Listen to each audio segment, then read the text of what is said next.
3km 구간 많이 밀리고 있습니다. KBS 교통정보센터에서 임초희였습니다.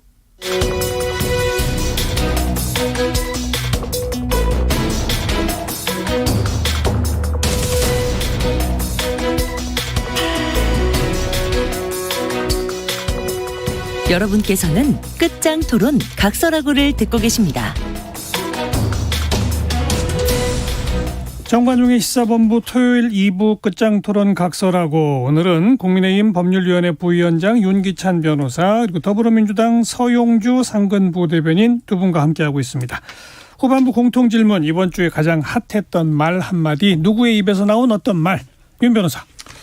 저는 강병원 의원님께서 하신 말씀 중에 검수완박 법안이 문제 있다.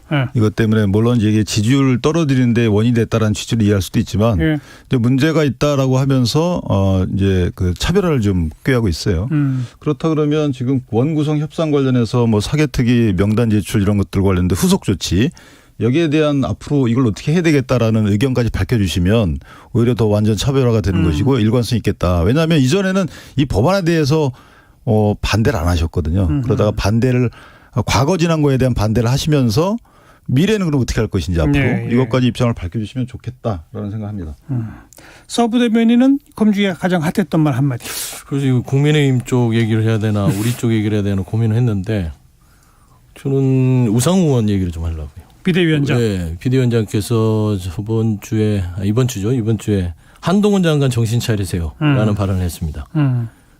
이게 이제 권한쟁의 심판을 한동훈 장관이 했죠. 검수완박 관련된 부분들에 있어서 입법부 관련해서 하는데, 지금 보면은 이제 입법, 사법, 행정 자체가 상권이 돼 있는 것들은 결국은 권한쟁의 심판 부분이 행정부처끼리 서로 간에 뭔가 권한이 다툴 때 하는 것들이 통상적으로 권한쟁의를 해왔는데, 입법부에서 법을 개정하고 법을 말하자면 통과시킨 부분에 대해서 권한쟁의를 하는 부분을 보면서 이게 이제 말하자면 그 데드크로스, 지지율의 데드크로스의 원인이 될 수 있겠다는 생각이 드는 거예요. 우상호 비대위원장 말을 빌리면 어떻게 사법행정 입법이 있는데 법무부가 제4부로서 뭔가 권한을 가지려고 하는 게 아니냐. 그래서 한동훈 장관이 이런 식으로 독단적인 의회주의를 무시하고 행정부가 어떤 의회를 파괴시키는 무력화시키는 이런 행위들은 결단코 이번 정부에 도움이 되지 않는다라는 알겠습니다. 부분에서 이 반응을 좀 잡았습니다. 이거는 청취자분들을 위해 제가 조금만 설명드리고 윤 변호사도 한 말씀 하셔야 될 때 법률 사안이기 때문에 국회가 법을 만들면 그 만든 법이 위헌 소지가 있어서 위헌 심판은 뭐 누구나 다 청구할 수 있는 상황인데, 지금 이제 민주당에서 문제 삼는 건 정부 행정부 부처끼리 권한쟁의가 있을 때 권한쟁의 심판 청구하는 거를 정부의 부처인 법무부가 국회 입법 사안을 가지고 권한쟁의 심판 청구하는 게 왜 옳으냐, 이제 이 얘기란 말이죠. 하려면 위헌 심판은 해라. 그건 이미 들어가 있지 않느냐, 이 얘기인데, 윤 변호사, 그건 법률적으로는 어떻게 되는 겁니까? 날카로운 지적은 맞아요. 그런데 문제는 뭐냐면 타당하진 않아요. 왜 그러냐면 이게 정당에서 한 것은 입법 절차 과정상에 본인들의 표결권을 침해했다라고 해서 권한쟁의 심판을 한 거예요. 이건 늘상 있습니다. 이 부분이 국내심에서 한 거고요. 정당 간에. 정당과 국회의장 간에 하죠, 통상. 국회의원과 저 국회의장 사이에. 그다음에 이제 이 법무장관 내지 검사가 한 거는 뭐냐면 검사의 수사권 내지 법무장관 소속인 검찰청의 수사권, 이 권한과 관련돼서는 입법으로 그걸 뺏으면 안 된다. 그것까지 뺏으면 안 된다. 이런 식의 권한쟁의죠. 국회의 권한 중에 입법권이 있는데 이 입법권이 검사 고유의 법무부소 업무 자체의 내용을 뺏을 만한 권한이 없다. 이건 위헌이다. 헌법상 정해진 것이. 그러니까 위헌 심판도 되고 권한쟁의 심판도 된다. 그런 식의 권한쟁의 심판입니다. 그래요. 어떻게 받아들일지 이제 사법부 판단을 들어봐야 되겠고요. 헌법재판소에서 판단하겠죠. 자, 이제 여야 내부 상황으로 가보겠습니다. 여당은 지금 이제 이준석 대표, 아까 서 부대변인은 금주의 진인물로까지 벌써 몇 주째 진인물로 지금 지적까지 하셨는데 지는 겁니까? 아까 말한 것처럼 리더십의 재복원으로 가는 겁니까? 저는 이제 이준석 대표의 선택의 문제라고 생각합니다. 저는 이제 리더십에, 왜냐하면 제가 이준석 대표의 쭉 그동안의 언행을 쭉 보니까 한 번도 본인 책임이라고 한 적이 없어요. 그러니까 당내에 어떤 문제가 생겨도 이것은 나로 인한 것이 아니고 나를 공격하거나 저 사람의 잘못으로 인한 것이다. 그럼 대표라는 이 조직의 최고 어른이 사실 그걸 다 풀어야 되잖아요. 본인이. 저분들이 어떤 생각을 갖고 어떤 행동을 하든 당을 원활하게 해서 당력을 집중시켜서 여당을 국정 동력을 뭐 회복시켜주든지 이것은 당대표의 역할이거든요. 그런데 당대표는 책임이 하나도 없다는 것이 저는 기본적으로 인식이 좀 바뀌어야 되겠다. 그래서 본인 책임이라고 생각을 해야지만 굳이 뭐 저희가 재판에서 잘잘못을 따지자는 것이 아니고 전체적인 문제에 있어서 해결해야 되는 그 주체가 이준석 대표다라는 인식을 갖게 되면 그러면 리더십을 회복해야 되겠다. 그럼 사람을 만나야 되는 것이고요. 그 첫 번째 사람이 대통령일 것이다. 저는 이제 그렇게 태세 전환으로 본 겁니다. 이게 무슨 두루국 태세 전환 정도로 빠르진 않지만 어쨌든 그렇게 됐으면 좋겠고요. 그렇지 않고 이게 이런 뭐 누구 구애다 해석하는 정도의 또 편가르기 또 건너뛰기 이렇게 만약에 이런 식의 행보라면 그러면 저희 당은 미래가 상당히 암울하죠. 목요일 윤리위는 어떻게 되는 겁니까? 윤리는 윤리대로 독립기관으로 놔둬야 돼요. 물론 이제 정치적인 영향을 안 받을 수는 없지만 사실은 자꾸 이 당대표가 윤리위 문제 있다. 윤리 난 해산할 권한이 있다.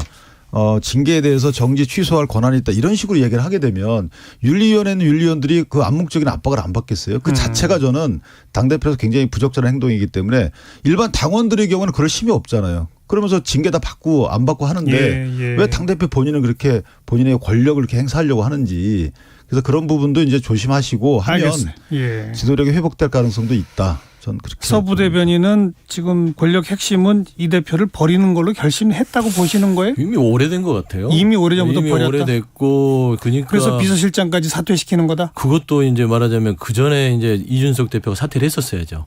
본인이 그러니까 말씀을 드리면 정치적으로 이 정도 상황이 됐으면 본인 편이 없고 뭐 소위 윤핵관이라고 하는 분들이 똘똘 뭉쳐서 본인에 대해서 이제 권력을 이제 그만해라 나가라는 어떤 신호를 보내면 좀 명예롭게 나갈 수 있는 걸 선택해야 되는데 비서실장까지 그만두는 마당이 됐어요. 그다음에 이제 좀 궁색하게 됐잖아요. 7일 날 그거를 평가를 받고 또 어떤 방법으로 그들이 감당 못할 방향으로 계속 버틸지 모르겠지만 이준석 대표가 그래봤자 지금 국민의힘이 집권여당으로서 도움이 될런지 그리고 개인적으로 이준석 대표가 개인 정치인으로서도 도움이 될까 그런 생각을 하면 이준석 대표가 좀 시기를 놓쳤다라고 보고 있습니다. 이 점은 사실은 이제 이 대표가 좀 유념해서 들어야 되는 부분이 이제 시기라는 게 사퇴 시기로 보지는 않지만 어쨌든 아까 말씀드린 그런 거에 더해서 사실 이 대표한테는 형사 문제가 이게 남아 있다는 거죠. 이게 아직 입건의 신분은 아니지만 피의자 신분은 아니지만 그렇다면 징계가 자기 본인의 정치 생명을 좌우할 것은 아닌 걸로 보고 저는 개인적으로 왜냐하면 징계에 대해서는 분명히 싸울 수 있는 그 에너지가 있어요. 이건 뭐 또 불복 절차가 있으니까 윤핵관들의 정치적인 탄압이다 이렇게 이럴 가능성이 있는데 형사처벌 여부에 대해서는 그럴 만한 관점이 성립될 수가 없거든요. 그래서 형사처벌이 본인한테는 큰 관건이긴 한데 어쨌든 그 이전까지라도 지도력을 좀 회복하는 노력을 보여주시면 좋을 것 같다. 그러니까 서부 대변인은 이미 권력 핵심이 이준석 카드를 버렸다라고 표현한 거에 대해서는 동의하세요? 그거는 그럴 만한 이유가 없어요. 그건 아니다. 이런 거죠. 이준석 대표의 행동이 당에 안 좋은 영향을 끼치기 때문에 안 좋게 대응할 수는 있겠죠. 그런데 행동이 변하면 굳이 당대표 임기가 내년 6월까지인데 공천권 없는 당대표 임기를 채우는 거거든요. 굳이 지금 이준석 대표를 끌어내려서 또는 내오게 해서 도움될 게 하나도 없습니다. 제 정치 세력이. 1년 동안에 당대표를 나 그것만 할래라고 하는 사람이 있을 수가 없어요. 그리고 분란은 분란대로 있고 대통령은 대통령대로 타격을 입고 자중질환에 빠진 국내심은 또 지지율이 하락할 것이고. 또 그럴듯하네요. 굳이 버릴 필요가 없다라는 논리 어떻게 생각하세요? 그런데 정치의 속성상 그러니까 이제 일반론을 얘기하시는 건데 정치의 속성상 한 집에 두 명이 대장이 있을 수 없어요. 내가 대장인데 두 명이 대장이 존재합니까? 지금 보면 윤핵관이라는 게 이미 국민의힘을 장악했죠. 누구라고 뭐 얘기를 하지 않겠지만 뭐 얘기해야겠네요. 권수선 원내대표도 윤핵관이고 그다음에 장제원 의원도 있을 것이고 뭐 안철수 의원까지는 윤핵관은 아니지만 그 세력에 제 세력에 이제 있는 거 아닙니까? 그 세력이 들어와서 당을 지금 장악해야 되는데 이준석 대표라는 분이 대선 지선을 이겼지만 계속 걸림돌이 되는 겁니다. 알겠습니다. 특히 대선 때도 윤핵관 나가라고 했던 분이고 지금도 혁신 대상으로 삼는 게 윤핵관이잖아요. 그런 부위에선 쟁투를 권력 투쟁은 그렇죠. 있을 한 명은 수밖에 무조건 없다. 나가야 되는 거예요. 이준석 대표가 윤핵관이 되면 돼요. 그러거나 그러니까 배웅도 못 나가요. 윤핵관 입장에서 이준석 대표를 배제하고 당을 장악해서 할 일이 없어요. 지금 보면. 자, 행태상의 잘못이냐 구조적인 권력 투쟁이냐 이 얘기인데 어쨌든 7일 날 결과 한번 보도록 하고요. 민주당은 뭐 빠른 속도로 조금 뭐 상황이 변화하는 것 같아요. 네. 나가겠다고 하던 86그룹 쪽이나 뭐 그 윗선 사람들은 하나같이 이제 안 나가기로 하고 이재명 의원도 나가지 말라는 방식이고 반대로 이제 97 세대들이 한 3명 갑자기 출마 선언을 하고 이대로 가면 이재명 대 97 세력 아니냐 이런 구도로 짜여진다는 식의 전망이 나오는데 맞습니까? 현재까지는 그렇죠. 현재까지는 그런데 아직 보면은 이제 아직 몰라요.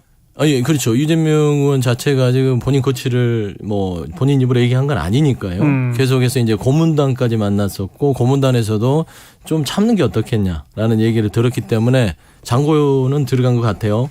하지만 이제 97세대 출연 부분들은 이미 정치의 흐름상 지금이 적긴 건 같아요. 당이 어렵고 어떤 혁신 과제나 담론의 교체가 필요할 때는 그동안 86 선배들 밑에서 뭐 백업을 하고 당에서 여러 가지 일했던 그 정치 세력의 후배, 그러니까 중간 지금 허리가 됐겠죠.